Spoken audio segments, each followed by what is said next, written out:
Well, that was a bit weird. Bit of a weird opening for you folks. Hopefully you can hear me. Let me know if you can. Right, as you can tell, this is primitive and different. Everything is different today, so thank you for bearing with us till 4:30 today as opposed to the usual 4 o'clock that we do.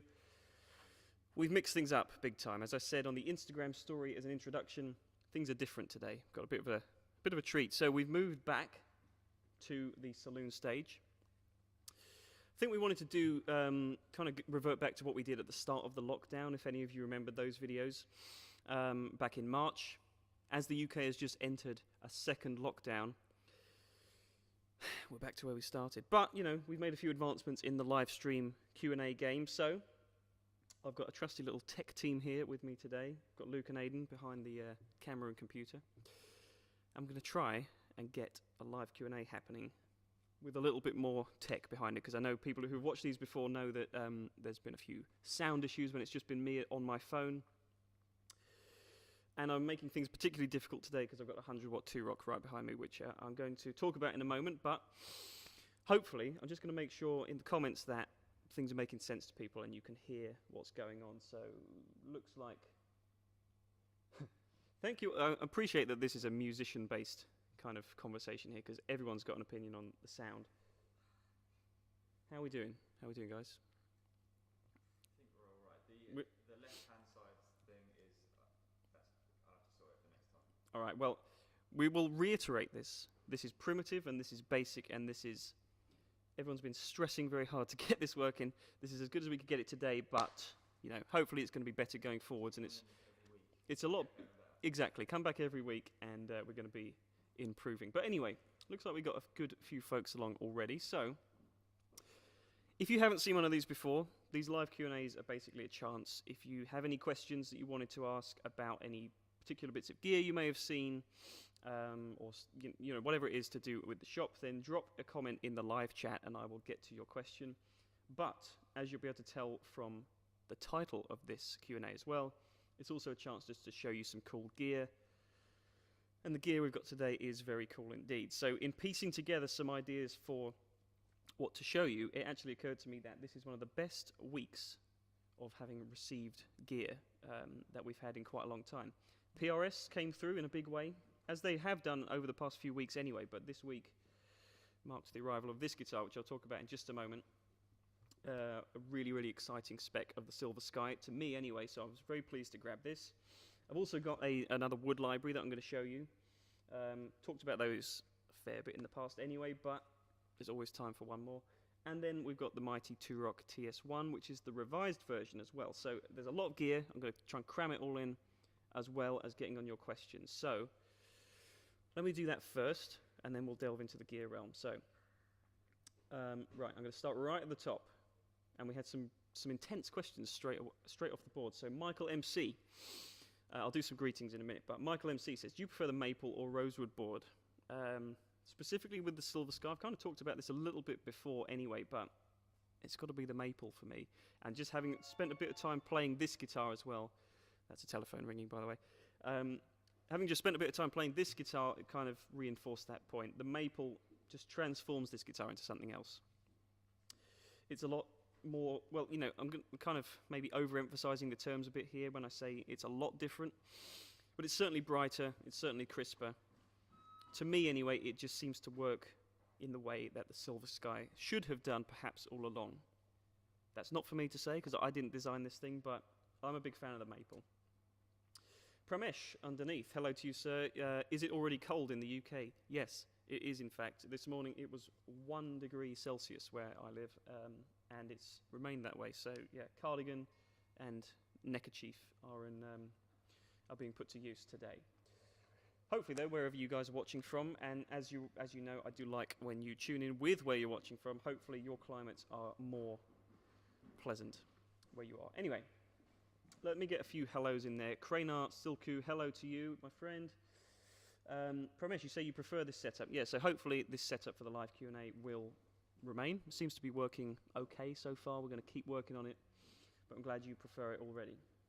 Steve Burrows, hello to you, sir. Nice boots, thank you. Yes, again, a crucial development in the winter game. We're stepping into winter in a big way, and boots are important. All right, so there's a bunch of stuff about the audio. Hopefully it's sorted out. Volume is low. I can see a couple of comments, but I think we're good. Scott Allen says, hello from stupid America. That's not nice to put the whole country down, but yeah. I feel sorry for you guys today. It's big news, I'm sure, but you know, hang in there, guys. I'm sure it will end. Anyway, we're over here in the UK, and we're having a great time. So, in the spirit of just cracking on, keep your questions coming in, because I do want to make sure I answer as many of them as I can, but I think I'll just talk a little bit about what I had going on at the start there, because being back on the stage could have a bigger tone than I had in those little rooms upstairs, which is nice. So what you're hearing today is this maple neck Silver Sky with the midnight rose finish, which I don't know how well this is going to come across on the camera, but for a long time, when the maple neck was announced, and I remember looking through all the colours, this was by far my favourite. This caught my eye. I think this works with the maple so well. And today is the first chance I've had to actually look at this guitar and try it out in person, and it lives up to the expectation. I've seen the midnight rose colour on the rosewood board, but I do just think that with the maple, with the kind of skeletal outline of the birds that the maple neck has, rather than the inlaid birds, I just think it works really nicely aesthetically. And I'm very pleased to say as well that tonally, I've put this in E flat, which is something I'll talk about in a moment, but this just works perfectly for what the Silver Sky is intended to do. I really think that, I've said this before, but the maple neck variant of this guitar kind of has turned into an instrument of its own. It's a slightly different thing to the rosewood version. It's got a satin neck, for example. I don't think there's actually any other technical spec changes that pick up something voice any different. And yet, for such a primitive instrument, I think this change alone makes a huge impact. So, yeah, I'm really digging this particular guitar. I'm plugging it into the usual Kingtone Duelist, which you'll have heard a little bit of in the intro there. I'm just jumping to the bottom of the comments here because I can see this in real time coming through. Michael Eberling, however I pronounce your name, I apologise if that's incorrect. String gauge, you ask. This has just got the stock 10 to 46, but it's tuned to E flat, so it is a little bit elastic, which I do like on a Strat. I'm coming to find that Strat style guitars work very well in E flat. But anyway, we'll talk about that in a minute. Let me show you what it sounds like, and then I'm going to talk about this thing that they're plugged into.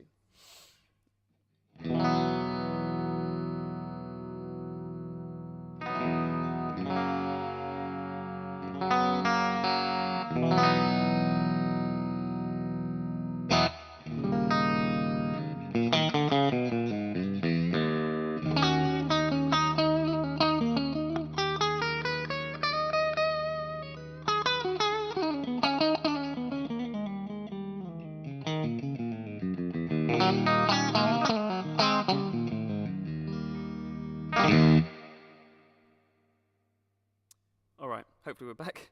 We're going to be operating a mic muting system, or the guys over there are anyway. So hopefully, yeah, I'll come back in time when I'm talking. But I don't know what it is. It's very hard to quantify these things. The maple just does something different, and it means that all those kind of intricate stratty voicings, I just personally find they're accelerated a little bit, they're amplified a little bit more. They've kind of got a broader bandwidth, and like I say, I'm really overemphasizing some of the differences here, just for the sake of demonstration, but the maple just works, for me anyway. I'm sure there'll be people out there that are very, very happy with their rosewood board Silver Skies, but just to me, the maple is the way to go. So I also teased that I've got the Duelist on the floor. Before I play that, though, I want to talk about the amp. So, Two-Rock is a staple here anyway. You've probably seen a lot of Two-Rock content from us in other videos, but my favorite Two-Rock for a long, long time was the TS1, the original TS1, which was basically, you know, Two-Rock have, for those who don't know, Two-Rock is an amazing boutique Californian company who make designs that are mostly inspired by classic Fender amps and classic Dumble amplifiers. Those are the main two sources of kind of inspiration for their designs. The TS1 is the closest to an original Dumble design, the Overdrive Special. At least that's what the theory was. So that original first generation amp was different to all the rest of their amps. It was the only amp that didn't have reverb on board. Up until the Bloomfield Drive came out, it was the only amp that had cascading gain, as in a lead channel. So, that works very well, but it wasn't for everybody. It had a few shortcomings with that amp. The effects loop wasn't fully buffered. There was maybe some disparity sometimes between the clean and the lead channel. This is the Mark II, and this just came in today or yesterday, I think. We got it out of the box, got to plug it in quickly in the studio just to see what it was all about. And everything I loved about this amp has been retained, but every little shortcoming that it might have had has disappeared. And I'm very, very pleased that that's the case. So this amp, it's 100 watts. I'm running it at 100 watts. I'm running it through the 212. The sheer amount of power that you get out of a 2-Rock is preposterous. There's no other amp that I've played, apart from some really old school high watts and old Marshalls and amps like that, that have this much punch and this much life to them. And now that can be detrimental in some situations, but just to have that much horsepower in an amplifier is quite an experience. And with this revision to the TS1, there's actually a few more. I think the voicing switches work a little bit more drastically. This might not translate over the way you're hearing the audio, which I'll explain in a moment as well, but let me just toggle the deep switch on and off, and you'll hear just how drastically it changes the tone, at least here on the stage. Let me show you. So here it's off.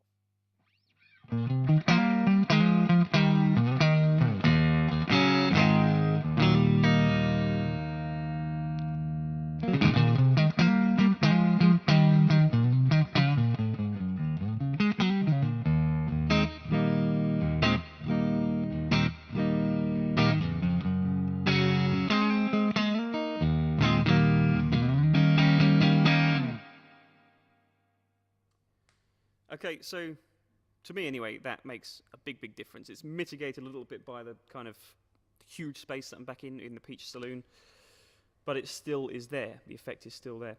So, like I say, this isn't going to be an amp for everybody, but to me, I'm fairly confident in saying that this is probably the ultimate 2-Rock, in my opinion, with just the addition of a reverb pedal, as a lot of people are doing now. You don't necessarily have to have the reverb on the amp. It also makes things a little bit more flexible to not have the reverb in the amp if you want to use the gain sounds, which I'll come on to in a moment, but I think it works pretty well. So yeah, big fan of the TS1. This is the revised version, as I said, and they've given it a new kind of blacked out panel look, which I think looks very stealthy, looks very nice. So that's the amp, that's the guitar, that's what's on the floor. The reverb you're hearing, by the way, is not only courtesy of the room, but it's also the cattle inbred Topanga spring reverb, and that's about all you really need, I think. An overdrive, a reverb, it's kind of the crux of most good guitar sounds, at least the sounds that I like. So, that's a bit of babble about the gear. Let me just check I'm not missing any questions, because I have a tendency of talking too much and then I've missed a bunch of questions. So, Delta Fit says, when is the next batch of Gibson custom shops coming in? Wish I had a good answer for you. My usual default answer to those kind of questions is contact the sales team, but I do know that there are some on the way.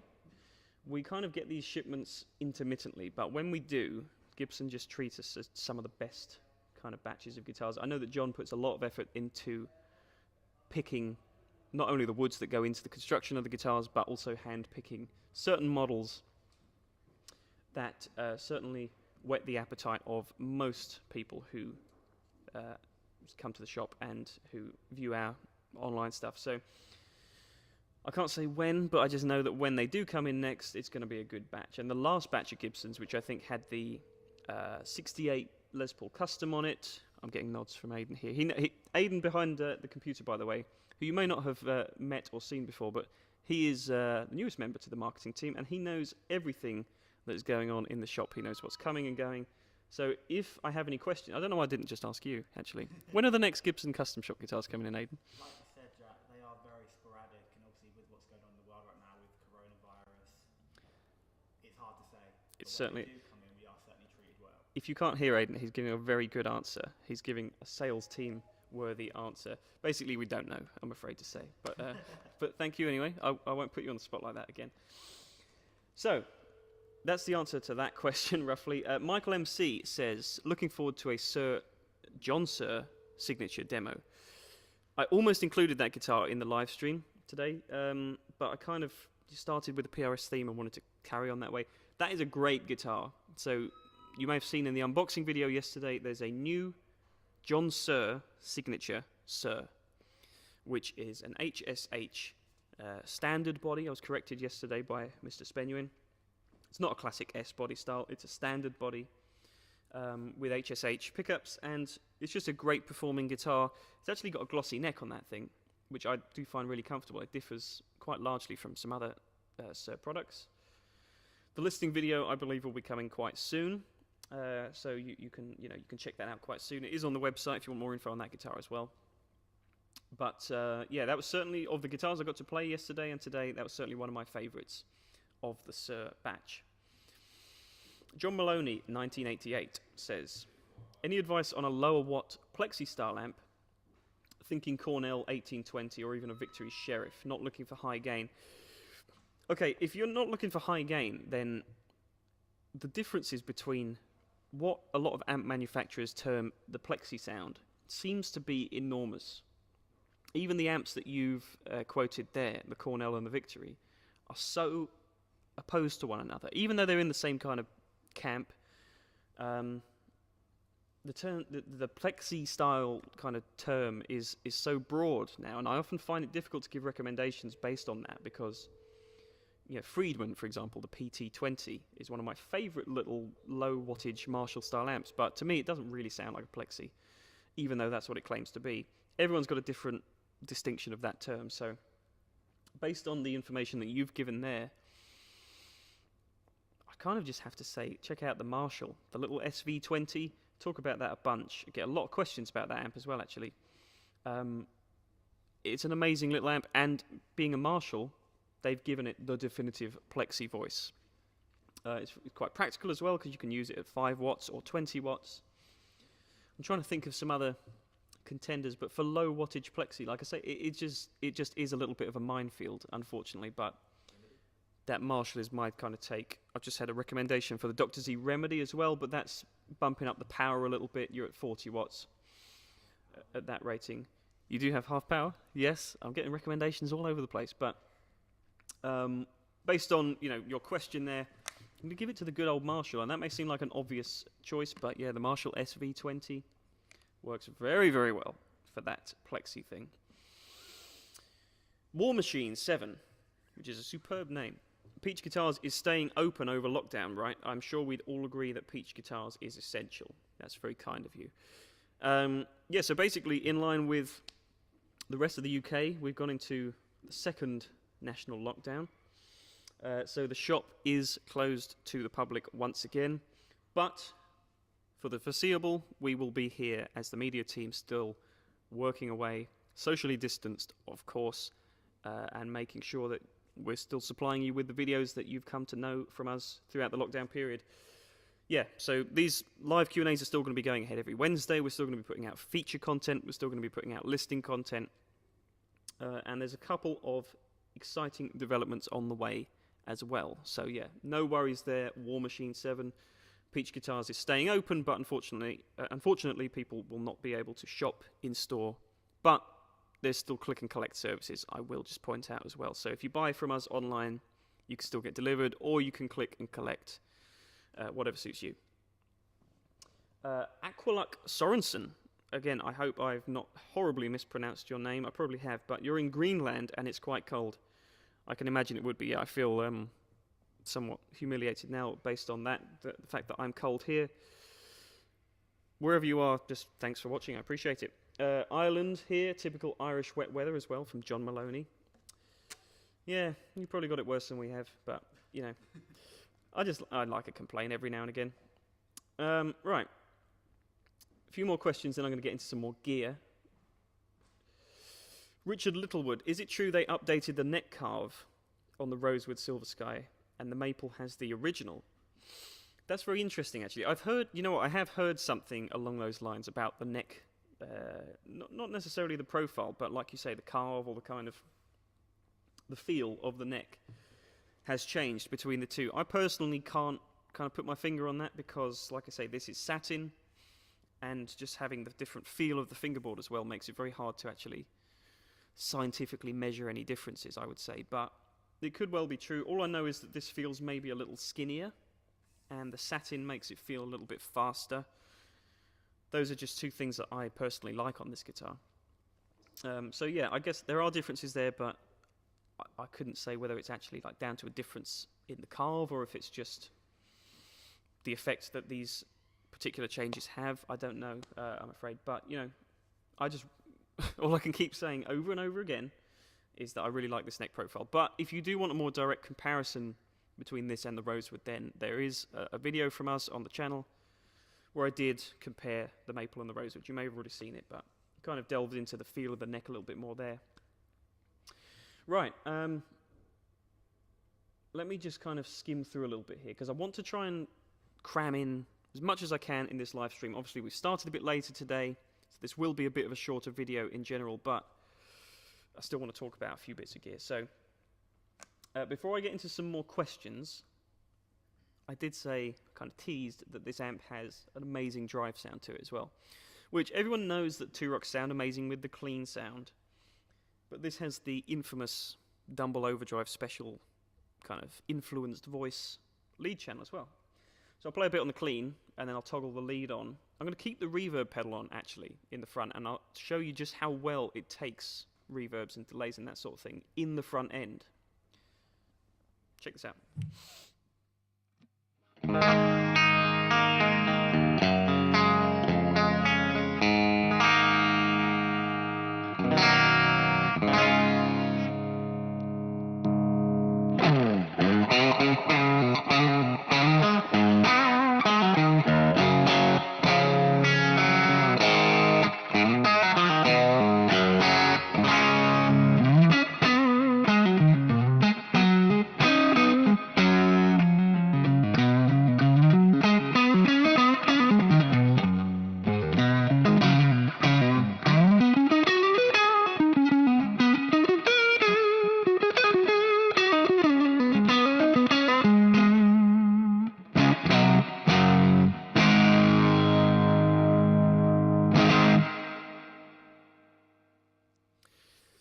Okay, what happened there while I was playing was a little bit of a team pit stop there. Battery change in the camera, folks. Sorry you all had to see that. Well done. Well managed. Hopefully you can still hear what was going on there. Yeah, so that was the lead channel of the amp. It doesn't... This is what I love so much about the revisions they've made to the TS1. It doesn't actually sound like a kind of typical lead channel voicing. It just sounds like... I'm not sure exactly how to put this across. It sounds like an amazing overdrive pedal. And what I mean by that is it's got all the articulation and the clarity that you associate with an overdrive pedal tone. But obviously, because it's built into the amp, it's operating at a higher voltage. There's much more headroom involved. It's just such an amazing tone. Let me just play a little bit more for you.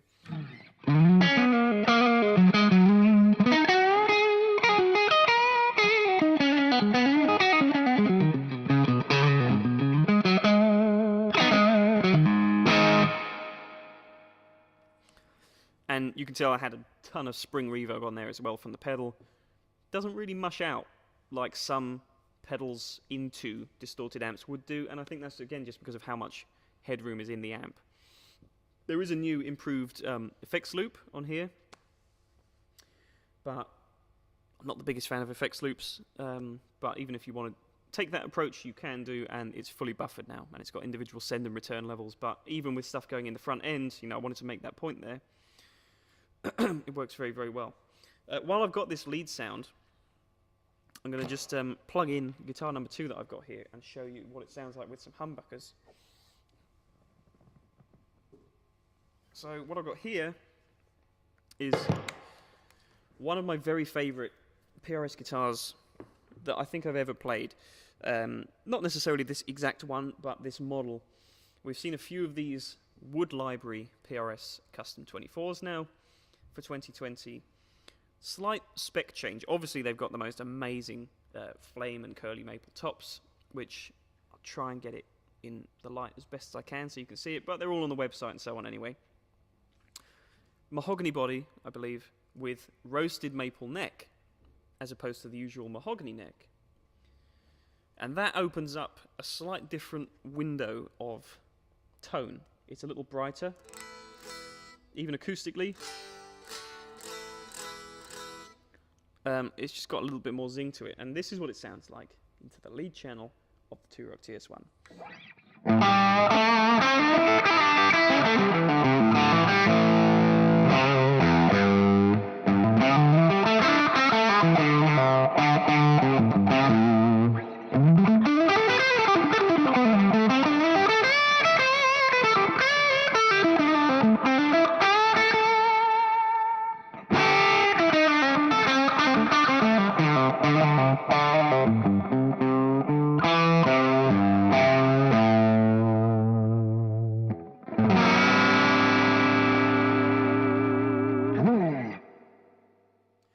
Oh! Okay. A bit too much reverb there because I'm driving it harder with the humbuckers, but this amp is made for humbuckers. So if you're maybe the kind of player that's perhaps you've become associated with the Two-Rock sound and you typically associate it with Strat players, the TS1 is the amp for you if you're a humbucker guy. That's all I can say for it. The other amps work great too, but when you've got a gain sound that is that thick and that focused, like the Overdrive Special Dumble amps originally were, it takes humbucking pickups so well. It's such a round sound, but it still is really clear and it cuts in a nice way. It's just brilliant. Let me flick the lead channel off and show you a little bit of the clean. I'm not using any of the bright switches or anything like that, by the way. You're just hearing the amp. The EQ's virtually flat as well, so here's that tone.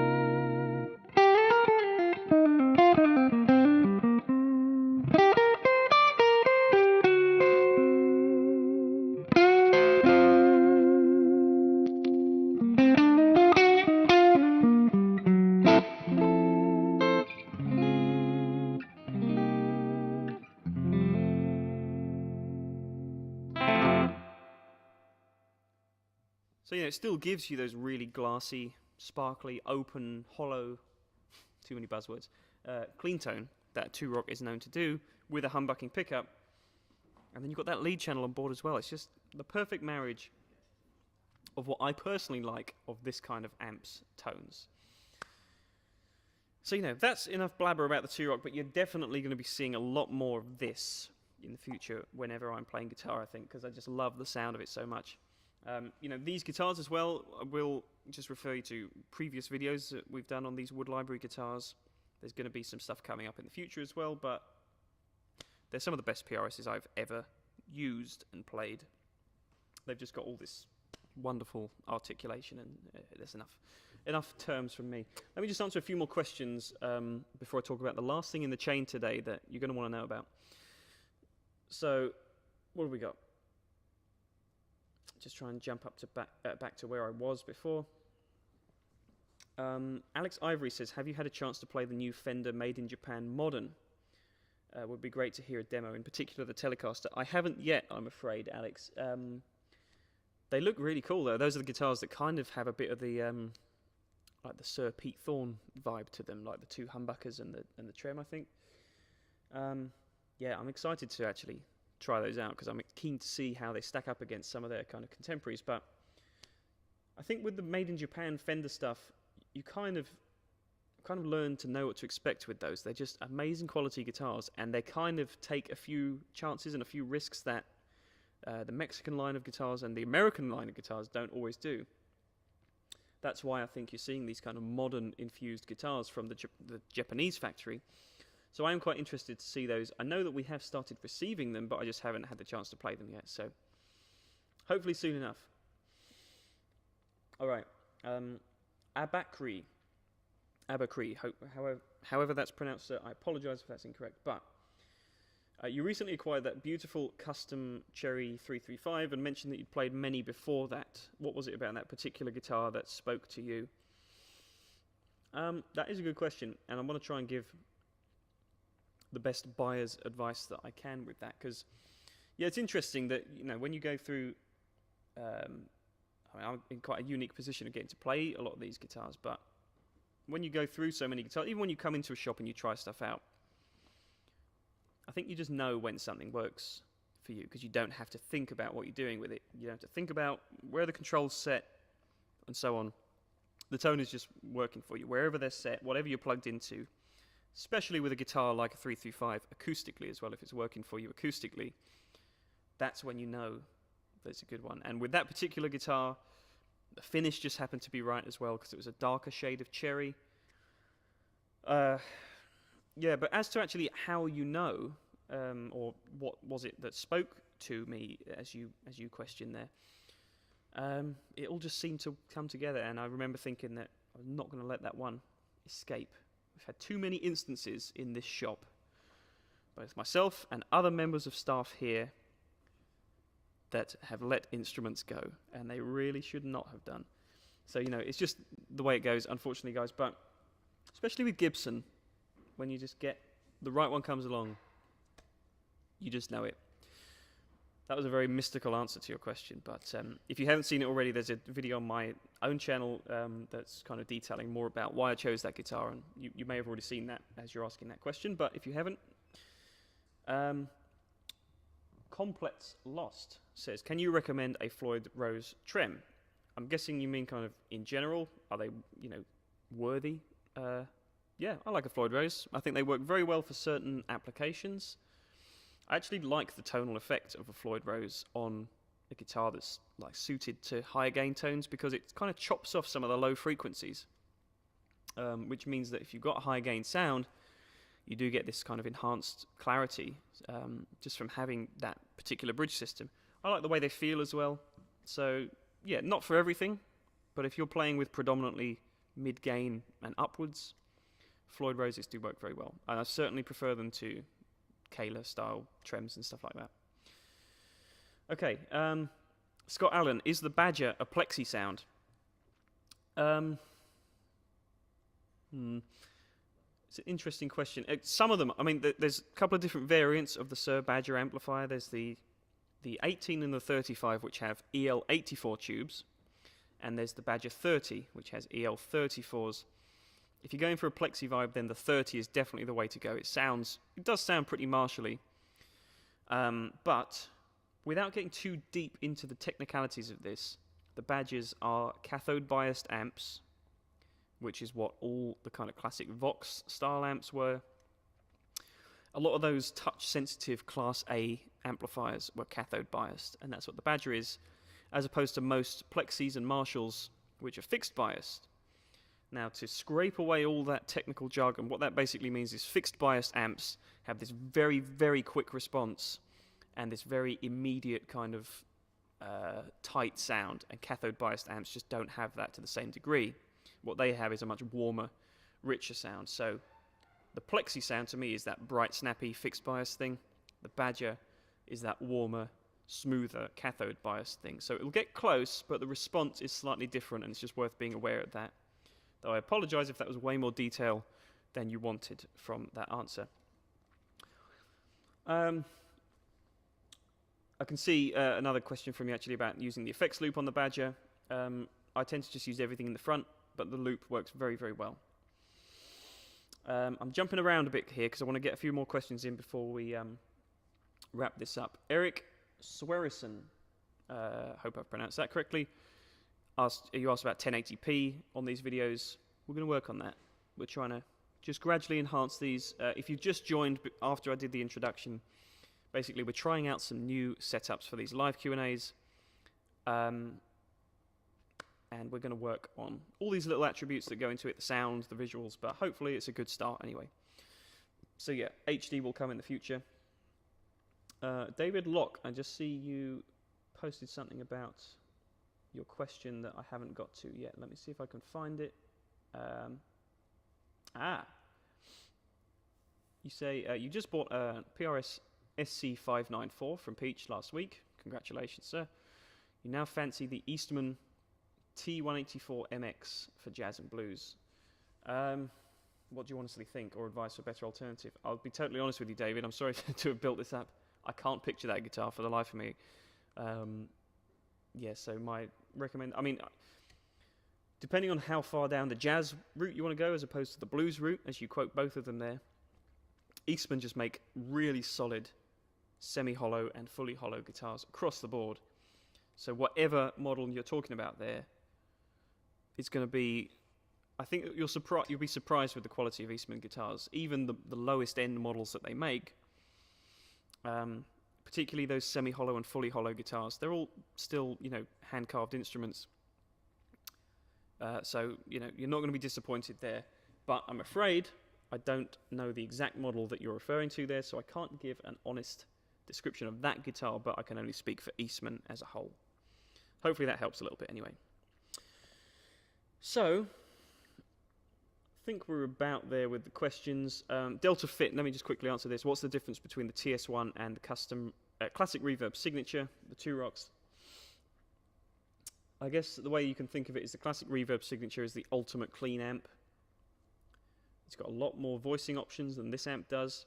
The TS1 is more of an honest representation of old Dumble overdrive specials with a few tweaks. I'll delve into that in future in more detail, but yeah, that's kind of surmises the differences roughly. The TS1 to me is where I'd put my money. Okay, I think that's about it for today, folks. I appreciate so many of you chiming in as usual. I apologise it's been a bit shorter.